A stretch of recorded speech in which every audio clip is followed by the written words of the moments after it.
I mean, how long, if you don't mind me asking, how long did you serve, or how long did you? 5 years. 5 years. Damn. Yeah, juvenile life. How do you picture the Seattle scene right now? Do you feel like they're progressing? The thing that Seattle lacks, in my opinion, is other things besides artists. More magazine articles that write about you, or maybe some A&Rs or some managers or some with a name. And you had a track with N9ne. But what's cold about that is he wouldn't even answer the phone for me for maybe 15 days. So I'm like, oh man, he's not really fucking with me like that. I felt something on here and I was like, ooh, a fan that came out the crowd and grabbed me. And I turned around and it was him. It was him. 65. Welcome to Grind 365, the podcast. This here is another episode. We got a special guest in the building, Northwest finest, Seattle icon, Northwest icon, my man Swisher Sleep. What's up with it? What's up, big dog? Swish pack in the house, you know what I'm saying? Come on now. Hey, I know you rarely sleep. So welcome to Grind 365. Yeah, thank you. I appreciate that. Hey, thank you for being here. Off top, one of my favorite songs. Actually, I'm going to say a few of my favorite songs. I love this part. We got Look Alive. Okay. Look Alive. Okay. A lot of them are the remixes. With Twista, Okay. Twista remix. Say that. And then I love what you did with the Busta Rhymes. Ooh. On the, was it Look At Me Now? Yeah. Hell yeah. Man. Hell yeah. Classics. I appreciate you. Classics. You. Yeah, those is like for some in-between time. Maybe I'm waiting on a beat. Maybe I just finished 4 or 5 songs and I just want to do something a little different. I'll go grab something like that and play with it. Yeah. Well, I mean, how long you been in the game? Music game, let me say that. I've been writing since I was a little kid. Since I was a little kid. 6, 7, you know what I'm saying? And I've never done anything else except for music. So I've been in it. I can't say my whole life, but pretty much though. And obviously from Seattle. What part of Seattle? I'm from the Central District. We done lived everywhere in Seattle. Yeah. You know, that's how I go. But that's where we from. That's where our family's from. And, that's where my roots is at, the CD. You went to Garfield, right? Yeah, I went to Garfield. I also went to Highline for a half a second. That's on the west. It's not on the west, but it's like Berrien. It's in like Berrien area, and I went there for half a heartbeat, and then I went to Garfield too. Yeah, I know they got Brandon Roy. Yeah, Garfield. B. Roy. They say Macklemore. I'm not sure about that, Okay. but that sounds familiar. And then Quincy Jones. Okay, come on now. Quincy Jones. Who else we got up on the list? Jimi Hendrix. Come on now. That's quite a list. That is a list. Yeah. That's a list. Yeah. And then, Nate Robinson went to Rainier Beach. I really don't know. Okay. I really don't know. Okay. Yeah. So that's quite a list right there. Yeah. We got some icons that went to Garfield. I mean, just going back to to the come up.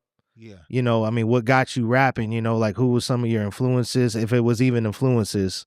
What got you into? I want to spit some flows. Man, just writing stories as a young lad, just writing stories and then turn them into rhyme form, and was rhyming and rapping. And then we was in school, and me and William Barnett, rest in peace, we made a tape a long time ago. Cassette tape. Oh yeah, I was about to say, was it on the boombox? It was on a boombox Yeah. cassette tape, and we made it, and and I got some money for it, and took the money and hid it in the back of the apartments and shit. And yeah, I've been doing this since the beginning. Yeah. Yeah. I remember I had my boombox, and we would take if we had another one, we play the music. Yeah. And then we hit record on this boombox. That's exactly how we did it. And then, whether it be some Juvenile beats, right when the beat ends, Yeah. hey, hit record right there. You know what I'm saying? You know the deal. Yeah. We had to put toilet paper or something. There's like holes in the top of the cassette tape, and you had to cover up them holes in order to be able to do what you're talking about. And we just stuffed toilet paper in there, and we got busy. Yeah. Then you go around showing everybody, Yeah. hit rewind. Hey, play that back. For real. We had album cover. We made money. Yeah. You know what I'm saying? Selling it in school. Yeah. Did they I've seen the name was it Sleep Six? Yeah. Was that like your original name or Yep. Swisher Sleep. That's some rap music shit. You know what I'm saying? That's some that's some rap music shit. Well, I mean, speaking of Swisher Sleep, how did the Swisher Sleep name come about? My name always been Sleep. And then you know, the Swisher. So you smoke a lot of Swishers and your name should be Swisher. And you know, there it go. So you Swisher smoke, but is it true you don't really drink? Yeah, that's true. Why don't you just something you don't like to get down There on? got to be some things you don't do. Yeah. Like there got you can't do everything. So yeah, I still indulge a little tiny bit, but not really that much. Not really. Yeah. And I'm trying to cut back on the smoking, truth be told. Oh, for real? Yeah. Yeah. Well, I mean, at what point did you see your music start to take off? Like you knew you were kind of going somewhere with it? Man. I've always thought I was something in the music. I've always thought I could rap. I was in Green Hill locked up, and we used to write in our cell and come out and perform it in front of everybody in the day room time. And you know, I was getting standing ovations and shit. So I thought I was gonna get out and sign a deal immediately, and I thought I was gonna take off long time ago. I've always thought that I was gonna be something in music and I was gonna have a name. Yeah, always. Were they beating on the table and stuff like that? Yeah, all that. Table, the chest, yeah. You know, whistling and snapping and all that. Yeah. How long, if you don't mind me asking, how long did you serve, or how long did you? 5 years. 5 years. Damn. Yeah. Juvenile life. Damn. Yep. That's kind of towards the later. Yeah, 15. I was 15. I was 15. 15, and then juvenile life is 21. I got out maybe a month or 2 or 3 before my 21st birthday. It was real close to my 21st birthday, but damn. Yeah. So do you feel like that kind of, because you know a lot of people get into this game nowadays at a very young age, but you was already rapping. Do you feel like just being out there when you could have been, you know, maybe on the camera more, on the mic more, did it set you back at all? Do you feel like? I feel like it's all meant to happen. And I feel like, you know, who knows? If I wouldn't have went to jail, I could be dead. I could have a life sentence already, you know, so hold you back and push you forward. It's really all perspective. And I choose to believe that it helped me become who I'm supposed to be. Yeah. Yeah. Me being on the other side of the state, you know, we see the obviously there's a Sir Mix-a-Lots. Yeah. But then you got the Macklemores, the Little Moseys, the Travis Thompsons and stuff like that. I mean, how do you picture the Seattle scene right now? Do you feel like they're progressing at all? I feel like it's going great. I feel like it's going good. You got all different kind of age groups and classifications of genres of music. Because Seattle's real diversified. And so, yeah, I think it's going good. Anybody that puts their work in and stays consistent and keeps it pushing is going to turn into something. And Seattle's always had a lot of talent. The thing that Seattle lacks, in my opinion, is other things besides artists. You know, more magazine articles that would write about you, or maybe some A&Rs or some managers or some with a name. You know, we do have all those things, but we don't really have anybody that will make your ears perk up. Yeah. You know what I'm saying? If you said, hey, these managers are in Seattle, or yeah, that's it. We just need more of the music scene in Seattle. That's all. But as far as the musical ability, it's always been there. Yeah, because I feel like Northwest, as far as being on the map, you guys are our ticket, pretty much. You know what I'm saying? Like, you know, you got Portland and N9ne and a few other cats out that way, but Seattle is like, that's the ticket right there. Yeah. I mean, you know, it's the biggest city. Yeah. It's the biggest city in Washington, so it should be like that. And shout out Certified, too, the Certified outfit from Spokane, because, man, they'll do it anywhere. You know what I'm saying? And they could make a name anywhere. Definitely, man, because I know they had the Ice-T thing going until they got caught up, you know, and so, you know, just even that, you know, I'll be talking with them guys shortly here soon too. So, filthy. You know, as far as the Seattle scene, and you could even say Washington, what artists are who you like really fuck with? Okay. Well, we gonna say Certified. I Okay. fuck with Certified. My dude Sauce Gordon. I really like his style. I like Savvy. I like Savvy. Savvy's somebody that I was thinking about signing, to my own shit. But I have a lot of things going on myself as an artist, and I want to make sure I can give other artists my time and my resources, and don't be picking the best songs for my shit and picking the best events to go to for mine. And when I can give it to them, that's when I'll start doing that. But I kind of got my eye open. I'm looking for artists, and you got to really be incredible for me. Yeah. You know what I'm saying? You gotta really be incredible in order for me to say anything about you, or in order for me to, especially I'm talking about signing somebody or So having you're them. hearing it right now. If your name is mentioned. Yeah, that's real. I mean, there's just so many. And then rest in peace, Psycho. Psycho was a movement of his own. Yeah, Gifted Gab, and I mean, I'm gonna leave out more than I'm gonna name. Yeah, trust me, yeah. you know what I'm saying. But those are just some people that come to mind first off, and they got super heat and they're talented. Psycho was a little bit of Mac Dre, right? Is that?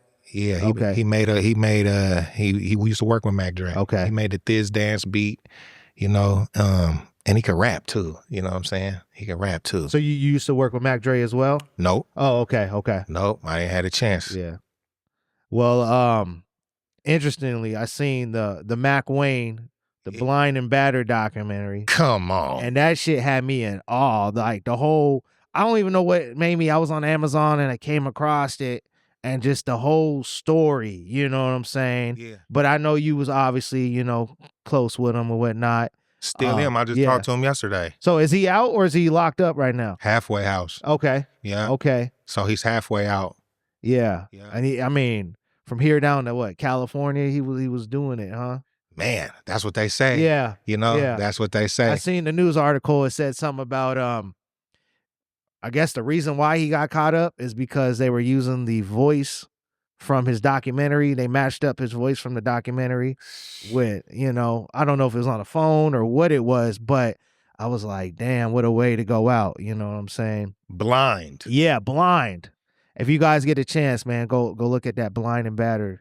And he's got is it an album and he got an album and called, a documentary at the same time? The album's called Blind and Battered too, yeah. So that crazy. And that's somebody I would definitely mention too. See, that's what I mean. There's a lot of talent, but that's definitely somebody that I would mention as far as musical ability, from our area. Multiple abilities. Yeah, come on now.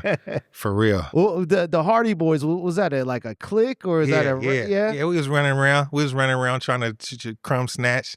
And you know how it goes. You click up and, man, we were the Hardy Boys. Yeah. And that's what it was. Me, Mac 1, Stack. Yeah. Me, Mac 1 and Stack. The Hardy Boys. He doing good? Yeah. He's doing real good, trying to lift up all the weights and, push the floor down and all that. Eat good. A hustler too, man. Hustler. He kind of like we was talking about Certified earlier. Yeah. And that's what Certified. They had the van all decked out with the album. I don't know if it was every album, but when they had the album, they slapped the cover of the album on the van. You see them rolling through the city like they was seen, you know what I'm saying? Yeah. So it was the same hustle right there. I swear. Yeah. I did want to do that. I wanted to wrap something up, but everybody I know that's wrapped something, they done went to the feds. So I was like, man, maybe I probably shouldn't put my face on the side of something.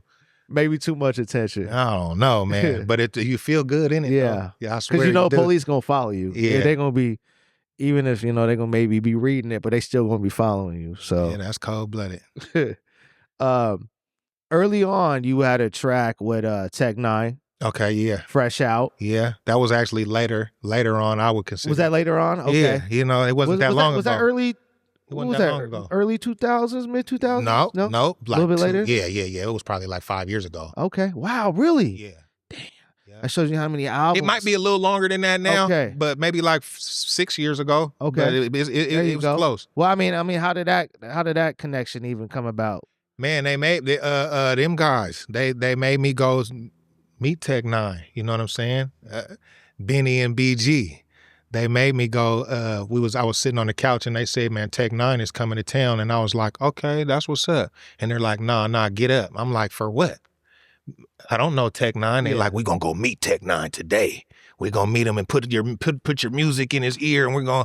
And I'm like, "Oh no, man! Don't nobody get no attention from doing that, and I don't want to do that." And they made me get up, and I went and got up, and that's how it happened. We gonna wait for you to travel in here, and when you go in there, and he spits out the door, then we're gonna trap him in the corner and put the phone in his ear. And they did that. And for real. And I didn't say anything. Hey. I was just standing there and they was doing all the talking. They was like, "Tech, you need to, this one right here, you should probably right here," you know? And he listened, you know, because he's a real one. He's a real one. In my experiences, he's always been a real dude and down to earth, real person.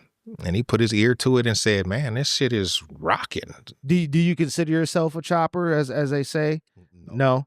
Nope, I can do it though. Yeah. I can do it, but it's not my go-to bag. It's just something that I did a song with Lazy Bone. Maybe, now that was a little while ago. Maybe that was like 11 years ago. And I felt I had to go rap fast because I knew he was going to get on there and rap fast.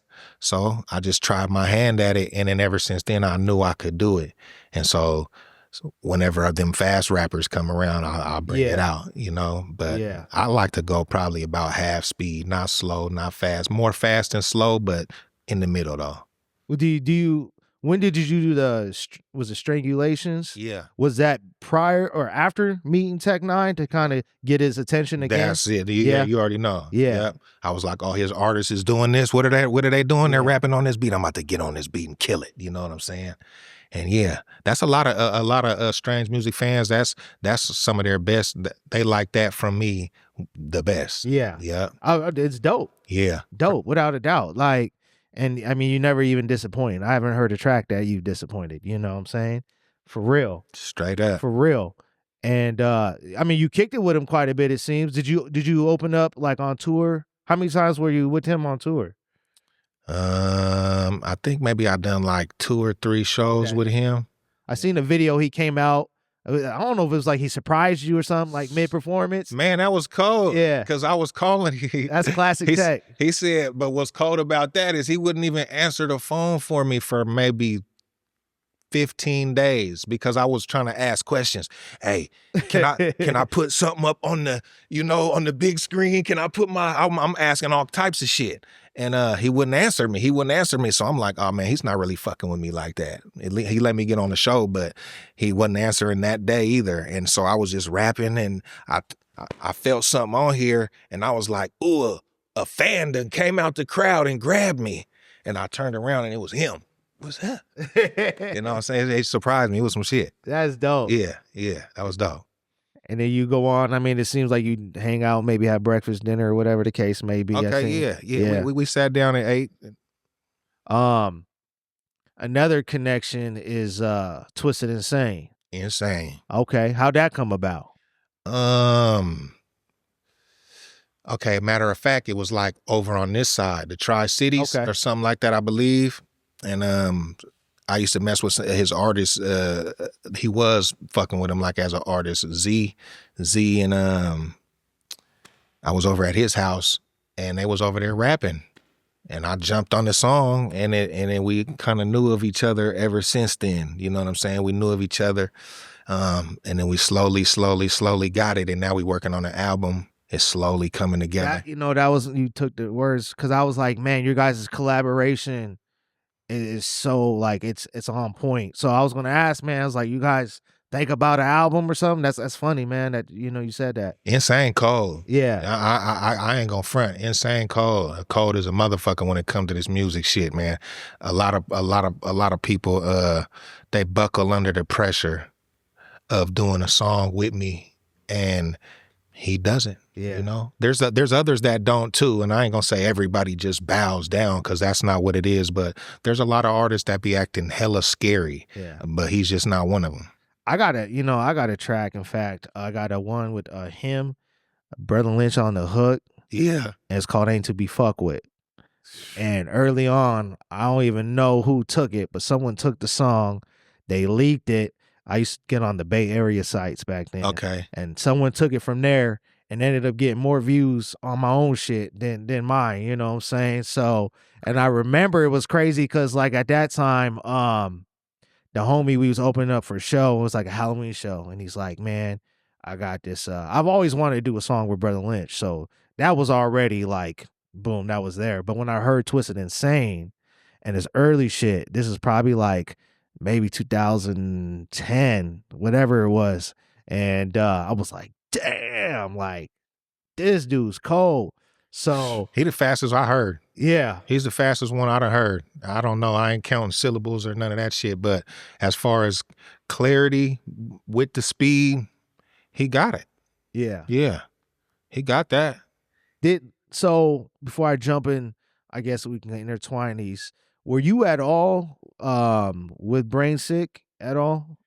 You know, I fuck with their movement and I like what they stand for and how loyal, you know what I'm saying, and die hard to the end that they are. And as far as fucking with them like that, yeah, but like on a label as an artist or anything like that, I never have been. No. Because my next question was going to be X-Rated. Yeah. And Blockstar, were you with them at all? No. No? Okay.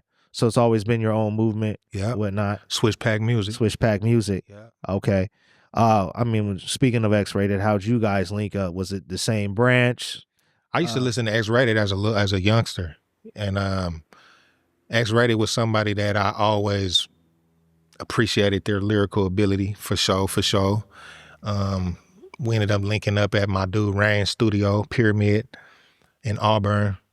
And we ended up doing a song. We did there was a song, I don't remember who put the verse on first or whatever it was, but I knew who he was and he didn't know who I was. Mm-hmm. And so I knew what to do.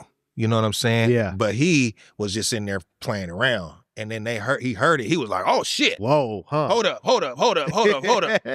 You made me write this song. Not write the song over, but I'm going to add on to this. Yeah. And then the little second shit, he's gassing. You know what I'm saying? I was like, ooh, that sound like the old X-Rated right there. But yeah, so yeah. He thought it was play. Yeah. I don't know if he expected me to be on the song, or I don't remember really what it was, but I remember that he did something extra for me. And I do always appreciate that. Yeah. A shout out to X-Rated. Straight up. Talking with his team as well. So yeah. Yeah. Want to get in some of your tracks. Yeah. Because I know you've been through a lot. I could tell just by looking back on your history. Yeah. Particular Raining on My Chessboard, or Raining on Chessboard, if I'm saying that correct. Yeah. First of all, my condolences to your daughter. Thank you, brother. You know, what's the meaning behind that line? Raining on my chessboard? Yeah, Raining on My Chessboard. Okay, so it's like a double entendre. And you know, it's the game of life. Some people playing chess, some people playing checkers. We all know that. I'm from Seattle, where it rains a lot. And so when we're playing our chess game, we're like old school in the park, playing our chess with it. And it's not about sunshine. It's not about laugh, ha, ha, ha, he all the time. Yeah. And that's what it is. You got to maneuver through it, and you got to dance between the raindrops. Raining on my chessboard. And you got cocaine on the hook, right? And I think that's a perfect match for your style too. Phenomenal. Is he live out there? Because I see him a lot out there. Is he in that? I really don't know. Yeah. Okay. Another track is I think it's a Black vs. White. Okay. Stewie Newton. Stewie's ridiculous too. See, there we go. That's somebody else that I would say their lyrical ability from where we're from, and hell yeah. You got me on the line with the Call of Duty. Yeah. And I was like, and you even showed it in the video, and it made me like, I don't even know if I played the game. I do play some Call of Duty, but I can't remember. But it I'm like, damn, if I did play the game, how did I bypass this? You know what I'm saying? So you got my attention with the black man. Yeah. you know, hanging. And you know, you was on a different level with that one. You That's know, you got real. real deep on that one. That's real. Cal Anderson Park, we went and did that. And we went and started the video down there, and then the whole Seattle ended up coming, and that's where that little area was when they ran the police out of the police department and had a little autonomous zone. It was this right around COVID? I Or think was it that was before that? COVID. Okay, I believe. Fuck, man, these days and shit Yeah. and years, they just blend together. But I think it probably was around that time, maybe a little bit before. But yeah, when there was nobody there. We shot the video. All of a sudden, the whole city was there taking over the police station. I'm not saying that we started that because it's obviously been in the blood for a long time. But that location was the station. What was that? I mean, what was that? If we take it to the COVID, when they did have that, I think it had its own little name, the little section up there. Yeah. What was that like? Did you ever go? Yeah, that's what I'm talking about. That's what I'm talking about. I keep thinking autonomous zone, but it was like CHOP. Okay. It was like the CHOP zone or something like that. Yeah, and the news was reporting it, but still, no one would go up in there and do anything. I think they eventually did something, but it took a while for that to calm down. Yeah, they was acting a baboon down there. Another track, Mansion, recently. Okay, yeah. And you got some, special guests up in there. You got Redman. Yeah. Frank Nitty. Come on, man. You know what I'm saying? Man. The producer, Frank Nitty, man, back in the day, Frank Nitty, I forget what song it is, but Frank Nitty got this one cold-ass track, man. It's like that West Coast hop to it. I forget what it is off the top of my head. He's a West Coaster for sure. Yeah. And then you had Cuzzo Fly. Come on now. Cuzzo Fly. From the Loonies, or the newest member, we could say, however you want to say it. Yeah. Yeah, what was that shoot like, man, for that video? Man, really it was some bullshit because we were down there with a bullshit lazy lion cameraman and we had to shoot a whole bunch of footage that we ended up having to scrap, and when we had to end up scrambling to make up for it, and we did. He still wanted the paper after that, huh? He got the paper first. Yeah. Damn. Yeah, he got paid. He got paid to play us. That's how I go into music sometimes, Gotta get your business right. You gotta get your business straight. And motherfuckers won't be on podcasts and in front of the camera talking bad about you. I realized throughout, you've already kind of like displayed your versatility early on, but I think it seems to me recently, the versatility is kind of, really stepping up. Thank you. I mean, is that like something that you like, okay, this is cool we do over here, but I want you to hear this side of me as well. Yeah. And I do music that I like, also. Like that Mansion video, there was sponsorships and weed game and weed business, and we were down there at a mansion, and so I just tailor-made that song to the event that was going on. I don't know if I'd necessarily make another song like that unless I was in another situation where it called for it. But I like to know that I can do whatever I feel like doing. All off the moment.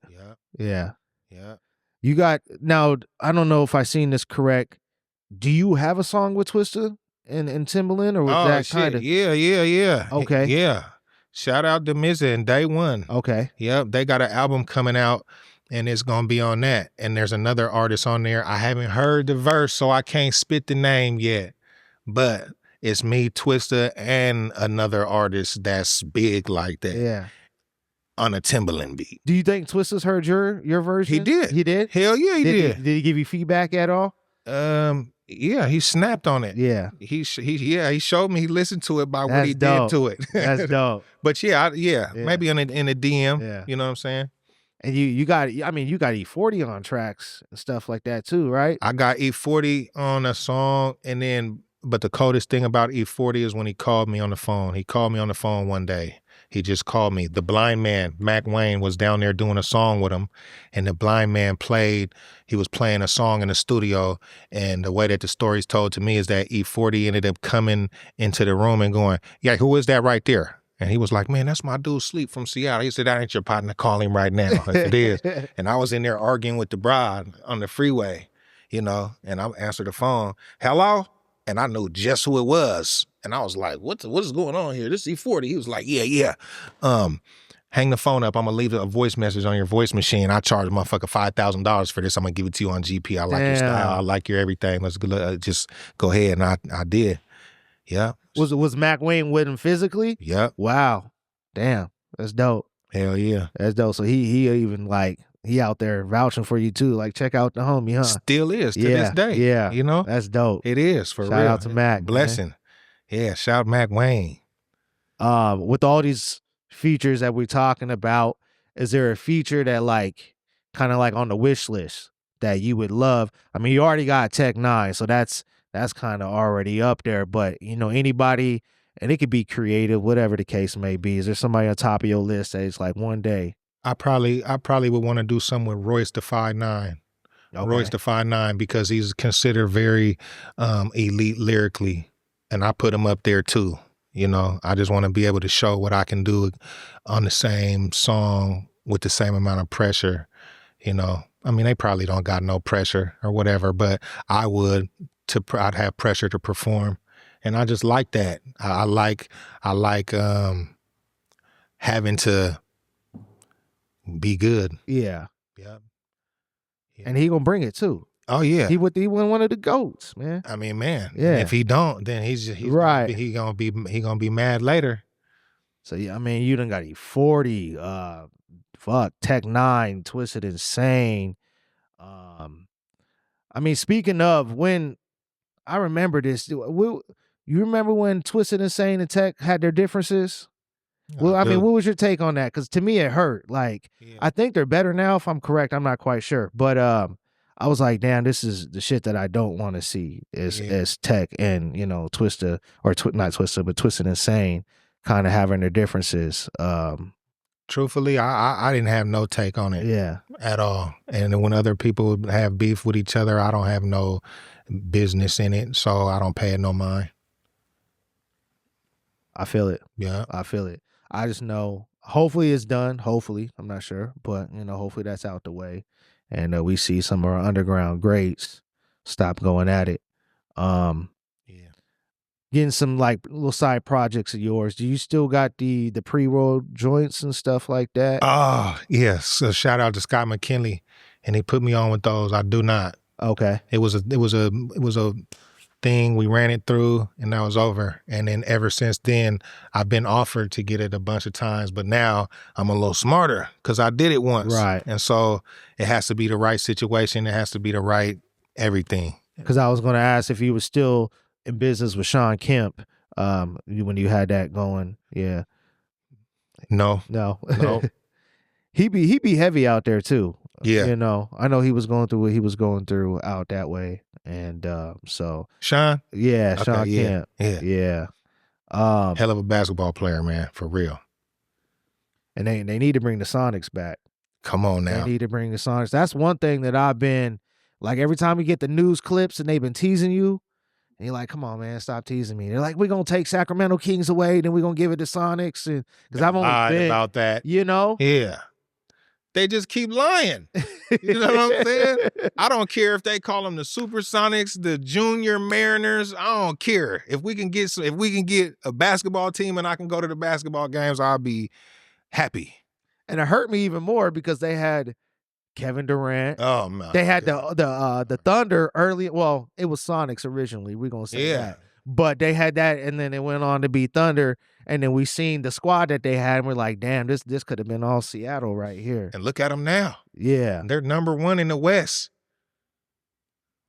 We need that. We need a Seattle back for real. For real. You a Seahawks fan?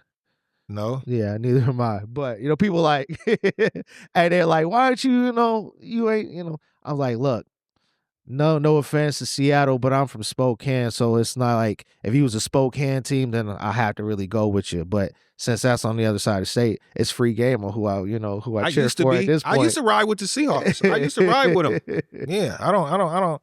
They mess my day up too much. You know what I'm saying? That's over and over and over. So I said, man, there ain't no reason for me to do this. I'm not on the team. You know what I'm saying? I was having emotion like I was on the squad and having a bad day and a fucked up attitude when they lose. I'm cool. Do they be out there deep, all the players and whatnot, or do they kind of stay in the cut and not really come out?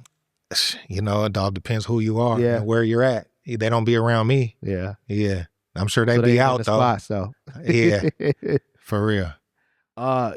You got a line saying, niggas is ahead of me, but they ain't better than me. Oh yeah, that's the So truth. that shit kind of like stuck in my head. Yeah. And I know like throughout time, at least I've seen, clips where you're like, you feel like we could be in a better place than where we're at now. Yeah. I think to me that only shows your hustle and how much you really are on this grind. That's real. You know what I'm saying? Because it's like you're not holding yourself. Like right now, a lot of people would love to be making money off music, what you're doing in the tours and features, whatever the case may be. A lot of artists don't even get to that point. That's you know real. what I'm saying?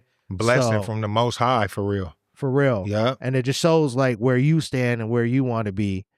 Absolutely. I mean, what's next for Swisher Sleep? Man, I'm just going to continue pounding the pavement, and whatever doors open up, I'll walk through the beneficial ones. So there's no telling. I'm just going to keep putting out music. I'm up here in Spokane right now with my dude Cordell Drake. Yes, sir. Shout out to Cordell. For sure. Shout out to Cordell. Yeah, and I'm going to keep doing shows, and I'm going to keep yelling this Swish Pack music. And whatever happens, happens. We going to roll the dice, and then we just going to leave it up to God. You got any artists right now underneath Swish Pack music? Not officially. Okay. But eventually, huh? Yeah. Benny, you already know. You already know. I said, boss man, you already know. Yeah.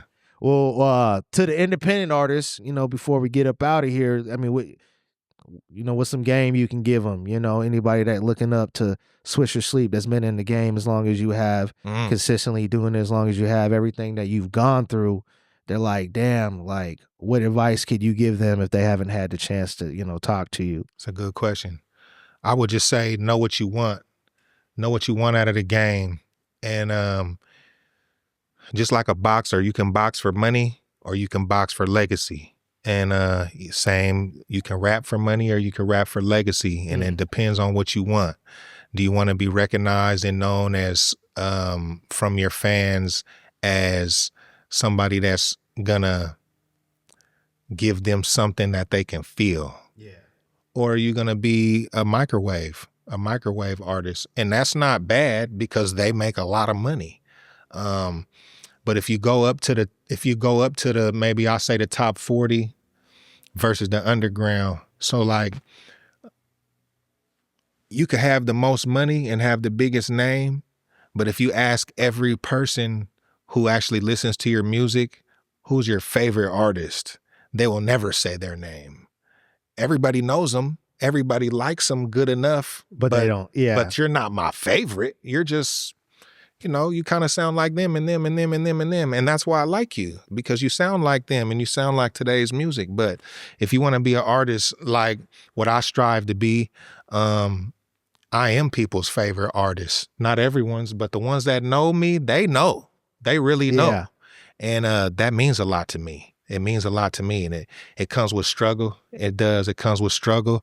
It comes with a lot of hatred and, people hating on you and whatever. But I never paid them no mind before. And so I can't start now. And I'm going to just keep my head down, minding my own business, and try to keep on pushing this shit through the motherfucking door. And I do have, I got a huge support from my loved ones that they won't let me put it down. They won't let me put it down. They made me get up off the couch and go talk to N9ne, and that turns into something. Beautiful thing. And that's just one instance. There's countless. Yeah, and I love it. I do. I love it. So you can be, and then you can do whatever you want to do. I would say to an artist that's just starting out, I would say that the relationships with people, whether it's music or not, is the important thing. Not the money, not the fame, not the bitches, not the whatever it is that you think is fun. It always double back to where you should have took care of that relationship, and you should have put love into it instead of hate in it. And you know, that's my perspective. Does that coexist with having a good team with you as well? You know, that's one thing I realize. Yeah. Is having that good team with you. You know, it makes everything so much easier. It does. It makes it a lot easier. But you know, young artists out there, even if you don't got no team, you can acquire one. Yeah. And don't nobody want to, if you're not going to go knock him out, then I'm not going to do it for you. But if they know that you'll fight your own battles on your own, people more willing to have your back, you know? So even if you don't got no team, just keep pushing it, and then it'll come. Yeah. Yeah. That's 100, man. I appreciate you. Let the people know, man, where they can catch you at on the social medias and whatnot. Yeah. Swisher Sleep 206 on all the shit. Instagram, Snapchat, Facebook. Swisher Sleep 206. Hey, man, thank you for coming through. You know, you could have been anywhere, but you here, so I appreciate that. I appreciate you, your time and your outlet, and letting me be a part of it, man, and letting my name be spoken. Thank you. For sure. Yes, sir. Yeah. You know where to find us, Grind 365, the podcast. Give us a subscribe, give us a like, go tell your peoples, man. Let them know Swisher Sleep came through, chopped it up with us. We appreciate y'all. Until the next episode, salute. Salute. 24/7, 12 months a year, 365.